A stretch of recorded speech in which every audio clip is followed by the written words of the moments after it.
Hi friends, ఇవాళ మనం వామాకు rice చేసుకోబోతున్నాం. ముందుగా ఒక కడాయి తీసుకొని అందులోకి ఆయిల్ వేసుకొని జీలకర్ర, సాసులు, ఉద్దిబాళ్ళు, శనగబాళ్ళు, శనక్కాయలు, పెద్ద పెద్దగా తరుక్కున్న మిరపకాయలు, ఆనియన్స్ వేసి ఫ్రై చేసుకోవాలి.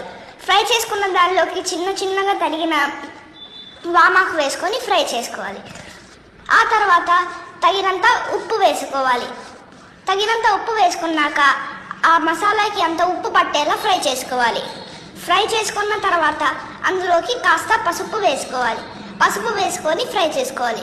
ఫ్రై చేసుకున్నాక మసాలా అంతా చల్లారినాక చల్లని అన్నం తీసుకొని మిక్స్ చేసుకోవాలి. మిక్స్ చేసుకున్న తర్వాత లెమన్ జ్యూస్ వేసుకొని మిక్స్ చేసుకోవాలి. ఇది హెల్త్కి చాలా చాలా మంచిది గాయస్. మీరు ట్రై చేసి కామెంట్ చేయండి గాయస్ ఎలా వచ్చిందో. Bye guys, thank you.